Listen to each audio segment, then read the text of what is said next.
자, 지금 대우건설의 가장 중요한 질문은 이겁니다. 중동재건 또 러우재건 이 계약이 언제 숫자로 찍히느냐. 자, 하지만 주식시장에서 더 중요한 거는 계약서가 나온 뒤가 아닙니다. 계약서가 나오기 전에 시장이 먼저 냄새를 맡는 구간입니다.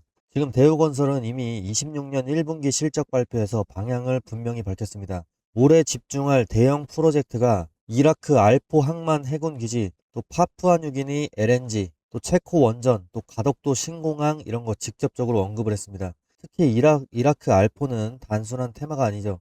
대우건설이 이미 신항만 1단계 공사를 수주를 했던 지역이고 후속 인프라로 이어질 수 있는 실적 기반의 모멘텀인 겁니다. 여기에 이제는 우크라이나 재건까지도 붙어 있습니다. 우크라이나 정부가 추산한 재건 비용은 향후에 10년 동안 5,800억 달러가 넘습니다. 자, 우리 돈으로 수백조 원이 넘는 시장입니다. 자, 물론 당장 내일 계약이 찍힌다는 그런 내용은 아니죠. 재건 금융이라든지 국제 입찰, 컨소시엄 구성이 필요합니다. 자, 그래서 현실적으로 본계약 구간은 휴전 이후로 6개월에서 18개월 사이 이렇게 넉넉하게 보고 있는데, 그런데 바로 이 지점이 핵심인 겁니다. 주가는 숫자가 장부에 찍힌 뒤에 움직이지 않습니다. 숫자가 찍힐 가능성이 높아지는 순간 먼저 움직입니다. 실제 매출이 27년 상반기 이후로 반영이 된다면 시장은 그 전에 이런 수주 기대감과 밸류에이션 재평가를 먼저 반영할 가능성이 큽니다. 자, 대우건설은 1분기 말에 기준 수주 잔고가 51조 8,902억입니다. 자, 약 6년치 일감입니다. 자, 기존 일감이 버티는 상황에서 이 재건 수주가 하나라도 더 붙으면 어떻게 됩니까? 리스크 대비해서 기대 수익률이 극대화되는 황금 구간인 겁니다. 자, 그래서 오늘 대우건설이 올라가고 있는 것이고, 자, 그래서 지금 봐야 될 거는 하나인 겁니다. 계약 공시가 아니라 공시 직전의 신호다. 자, 가장 큰 수익률은 대개 뉴스가 확정되기 전에 불확실성을 견딘 사람들에게 먼저 열리게 됩니다. 자, 다만 이거는 기대감 구간이죠. 자, 계약이 지연되면은 주가도 이렇게 흔들릴 수가 있습니다. 자, 그래서 지금은 몰빵이 아니라 분할 매수로 들어가야 됩니다. 제가 어제 6월 15일에 대우건설 영상을 찍었는데 1100분 정도가 봐주셨습니다. 제가 어제 뭐라고 했었죠? 잠시만 듣고 가도록 하겠습니다. 한 달 정도 만에 다시 기회가 찾아오고 있습니다. 마지막 물량을 쥐어짜면서 세력들이 흔들어버리는 이번 반등 구간에서 확실한 매수 타점을 잡으셔야 됩니다. 자, 제가 어제 차트에 정확하게 매수 표식을 짚어드리면서 22,900원 구간에서 자, 이번 반등 구간 확실한 매수 타점 잡으시라고 저는 어제 분명히 말씀드렸고, 자, 오늘 주가가 27,500원입니다. 자, 그러면 우리는 앞으로 어떻게 행동을 해야 될지 오늘 영상 끝까지 보시는 분들만이 다음 타점 또한 가져가실 수가 있게 되시는 겁니다. 자, 대우건설 수급 지표로 한번 보도록 하겠습니다. 대우건설 주주분들이라면 무조건 주목하셔야 되는 역대급 데이터가 지금 여기에 포착이 됐습니다. 지금 시장에서는 대우건설을 두고 여전히 공매도가 많이 나오고 있다. 이러니까 위험할 수 있다. 이렇게 흔들리는 분들이 많습니다. 하지만 오늘 기록된 가공할 만한 수치들을 보면은 완전히 정반대의 진실이 숨어 있습니다. 결론부터 말씀을 드리겠습니다. 지금 공매도 세력들은 마지막 단명을 앞두고 쥐어짜고 있는 단기적인 발악을 하고 있습니다. 자, 우리 계좌를 뒤바꿀 수 있는 역대급 폭등의 전조가 지금 여기서 나오고 있는데, 단도직입적으로 말씀을 드리게 되면은 이 쇼스키즈가 대우건설에게 임박했다는 증거가 데이터로 증명되고 있습니다. 자, 화면에 우측의 대차거래 추이를 보시면은 불과 5월 21일에만 해도 대차거래 잔고가 4,100만 주였는데 지금 이게 6월 15일 기준으로 3,200만 주, 자, 900만 주 가까이 대차 거래가 축소를 했습니다. 자, 금액으로는 1조 원이 넘었던 게 지금은 7,400억으로 확 줄어버렸습니다. 자, 대차 잔고가 줄어든다는 것은 무엇을 의미하냐? 이렇게 공매도를 치려고 주식을 빌려갔던 세력들이 서둘러서 다시 갚고 있다라는 겁니다. 즉, 세력들이 쇼커버링을 치면서 도망갈 준비를 하고 있다는 명백한 증거가 되겠습니다. 자, 이렇게 대차 잔고를 상환을 하게 되면은 이 세력들은 시장가로 주식을 되사야만 합니다. 자, 그런데 이상한 점은 무엇이냐? 공매도량이 계속 늘어나고 있다는 점이죠. 자, 바로 이런 대목이 핵심인 거예요. 세력들이 이미 빌려놓았던 대차장고를 대거 상환을 하면서도 주가가 위로 튀어오르는 것을 막기 위해서 남은 잔탄을 쥐어짜면서 마지막 누르기를 시도를 하고 있다는 겁니다. 트럼프의 종전 합의 그리고 중동 재건이라는 이런 메가톤급의 호재가 터졌기 때문에 주가가 여기서 고삐 풀린 듯이 상승하면은 공매도 세력들은 파산을 겪게 되는 겁니다. 그러니까 가지고 있는 물량으로 마지막으로 필사적으로 저항을 하고 있는 거죠. 세력들의 공매도 평균가를 보십시오. 23,259원이 최근에 공매도 평균가인데 오늘 27,000원까지 주식이 이렇게 올라갈 수 있는 이유, 이 공매도 세력들의 대차장고 상환도 항목을 하고 있다는 겁니다.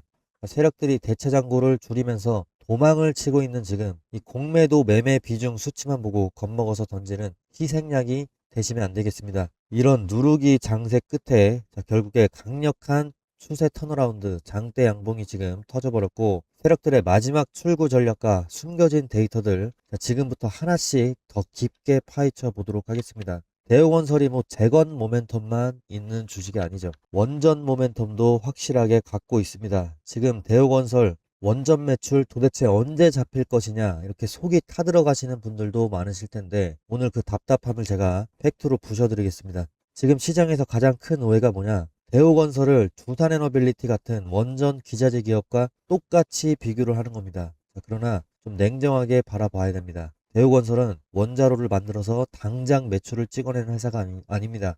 실제로 26년 1분기 공시를 보게 되면 원전 매출 비중이 별도로 공개되지도 않았습니다. 원전 부분은 이 플랜트 사업부 안에 묶여 있는데 26년 1분기 기준으로 대우건설의 이 플랜트 전체 매출 비중은 약 14.6%라는 계산이 나옵니다. 그러나 이 플랜트 안에서 이 14.6% 안에서도 원전이 차지하는 비중은 극히 일부입니다. 당장 눈앞에 원전 매출 숫자가 폭발적으로 찍히길 기대하셨다면 그건 시작부터 잘못된 접근인 거죠.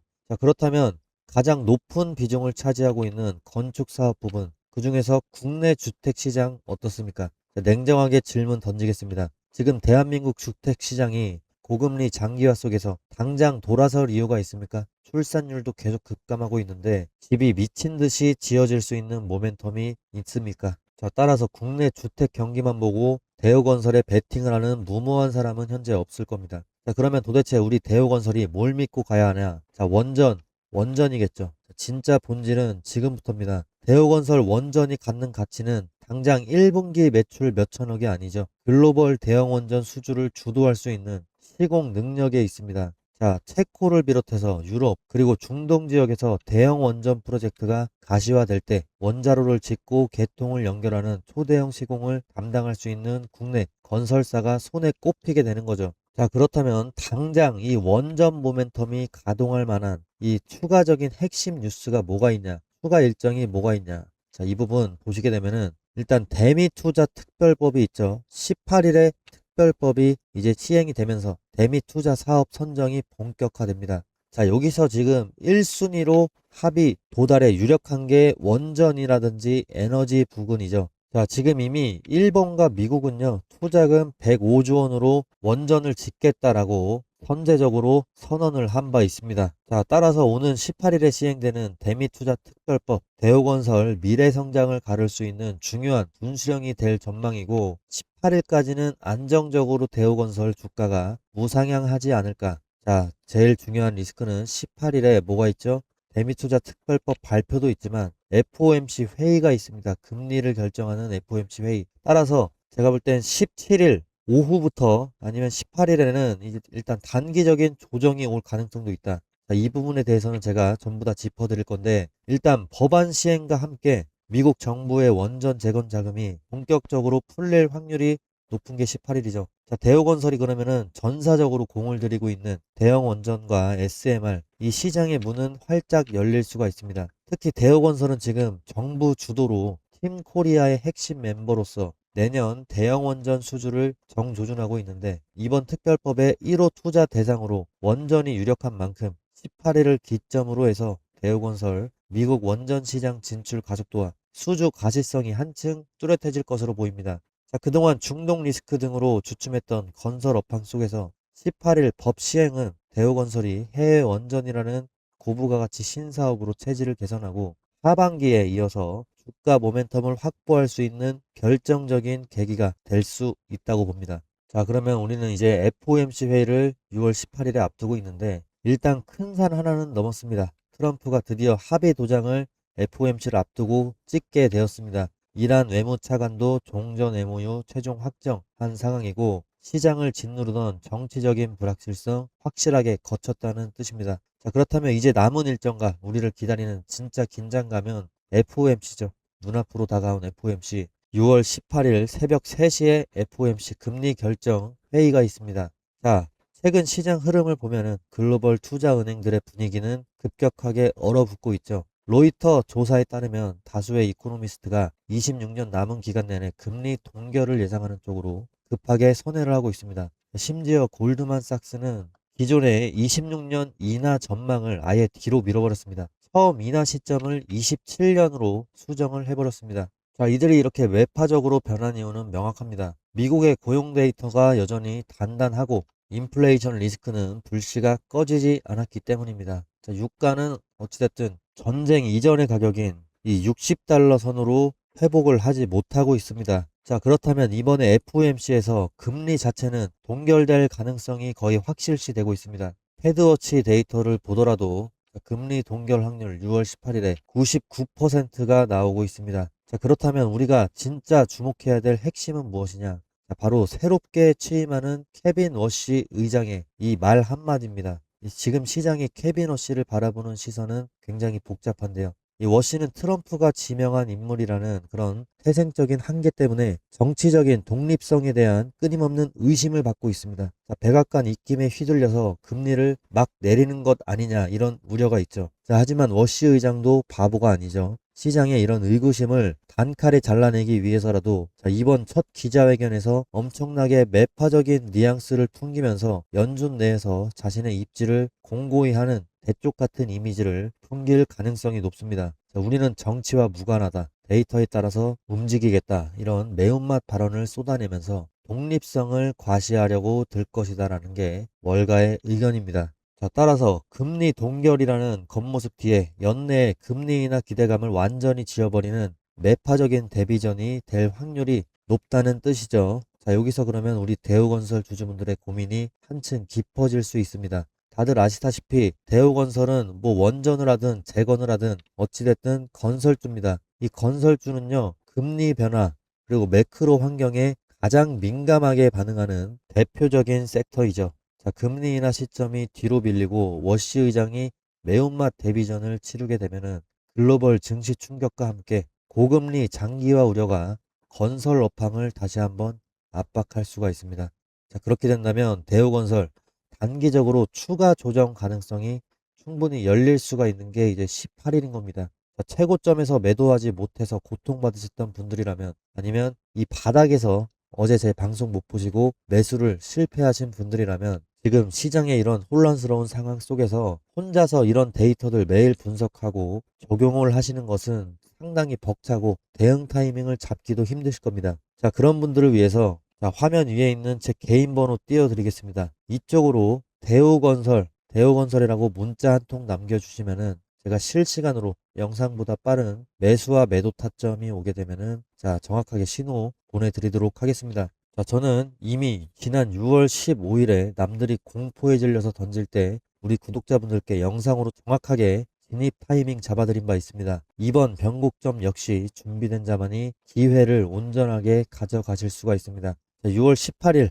어떻게 될지 지금 아무도 모릅니다. 영상 끝까지 보시면서 시나리오 체크하시고 상단 위에 있는 제 번호로 문자 남겨주셔서 안전하게 추후에 있을 차익 실현까지도 자, 함께 하시면 좋을 것 같습니다. 자, 그리고 제가 구독자분들을 위한 선물도 준비했는데 뭐 매수매도 타점이라든지 선물이라든지 전부 다 무료입니다. 대신에 구독 버튼만 하나 확실하게 눌러주시기를 제가 간청드리겠습니다. 이런 혼돈 속에서 증시 내부의 양극화는 그야말로 사상 최악으로 치닫고 있는데 지금 보시는 차트는 직원 1인당 매출 추이인데요. 엔비디아나 애플, 마이크로소프트 같은 매그니피센트 세븐 이 기업들의 1인당 매출은 하늘 높게 이렇게 치솟고 있습니다. 반면에 중소형주 중심의 러셀 2000 지수를 보시게 되면 어떻습니까? 2023년에 비해서 거의 바닥으로 떨어지고 있습니다. 오히려 반토막 이상이 나버렸어. 또 S&P 500 중에서도 매그니피센트 세븐을 뺀 S&P 493의 지수를 보시게 되면은 직원 1인당 매출 추이가 거의 변화가 없이 횡보하는 흐름인데요. 이 빅테크 기업들과 중소기업들 간의 생산성 불균형이 결국에 감당할 수 없을 정도로 벌어지고 있다. 이런 극명한 증거입니다. 그리고 다음 차트를 보면은 더 과관입니다. 전체 시장의 이익률 추이인데 빅테크 기업을 제외를 하면은 매그니피센트 세븐의 이익률 추이만 2015년에 비해서 2026년에 엄청나게 상승을 한 걸 볼 수가 있고 S&P 493의 기업들 추이를 보시면 2015년 그리고 2026년 사실상 거의 변함이 없습니다. 시장 그 어디에서도 빅테크를 제외하고는 이익률이 살아나고 있다는 신호가 전혀 보이지 않습니다. 즉 지금의 상승장은 전체 경기 회복이 아니라 돈이 도는 곳은 오직 극소수의 주도주일 뿐이라는 뜻이죠. 실물 경제의 침체는 7번째 차트인 해당 내용을 보면은 여실히 증명이 되고 있습니다. 월드컵의 소비 의향을 조사를 한 이 데이터를 보시게 되면은 미국 성인의 무려 59%가 이번 월드컵에 단 1달러도 쓰지 않겠다. 블룸버그 통신의 데이터입니다. 정말 충격적인 데이터입니다. 1달러도 쓰지 않겠다라고 답을 했습니다. 소비가 결국에 얼어붙고 있다는 뜻이죠. 그러나 이런 잔인한 침체 속에서도 돈이 미친 듯이 몰리는 괴물 같은 곳이 어딥니까? 최근에 JP모건이 발표한 두 장의 차트가 시장 그리고 저에게도 큰 충격을 주고 있습니다. 첫 번째는요, 마이크로소프트나 아마존 같은 빅테크 기업들 이 미래 투자 설비 전망치 이게 어느 시점에 조사를 했느냐에 따라 어떻게 바뀌었는지를 보여주는 데이터입니다. 결국에 25년에 전망했던 28년의 설비 투자 전망치는 4천억 달러 부근이었는데 26년에 발표한 28년의 설비 투자 전망치 2배 이상 상향이 된 9천억 달러에 육박할 것으로 전망이 수직 상향이 계속되고 있습니다. 하나로 따지면은 1,400조 원 이상인 겁니다. 빅테크 기업들이 AI 인프라, 데이터 센터나 전력망, AI 반도체 구축에 쏟아붓는 돈의 규모가 시장의 당초 예상을 초현실적인 수준으로 지금 뛰어넘고 있다. 이 수준을 보여주는 그래프입니다. 그리고 이거는 두 번째 그래프는 기업들의 실제 AI 활용 성적표인데 유료 AI 구독을 쓰는 기업들이 지금 50%를 돌파했습니다. 엄청난 급증을 했지만 정작 자기 사업의 핵심 제품이나 서비스 생산에 AI를 제대로 녹여내가지고 돈을 버는 기업은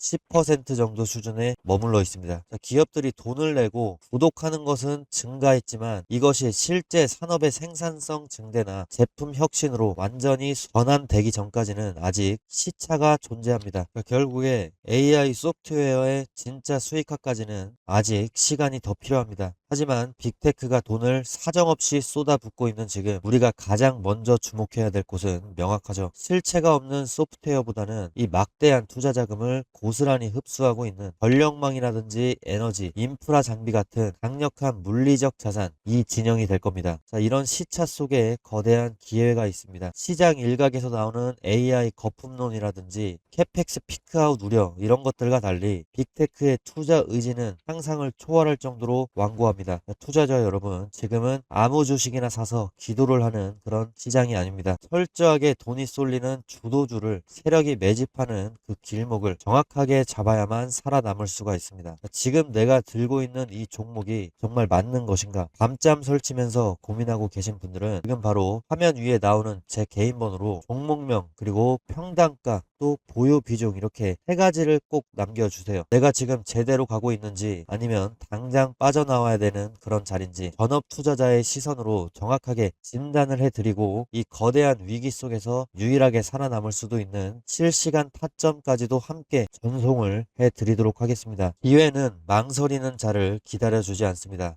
지금 바로 움직여 주시면 됩니다. 그리고 비용 때문에 걱정하시는 분들이 계시는데 저는 비용은 단 한 푼도 받지 않습니다. 제가 오히려 공부가 되면은 좋은 부분이고 그리고 이 구독 버튼 하나만 눌러주시면 저는 그걸로 충분합니다.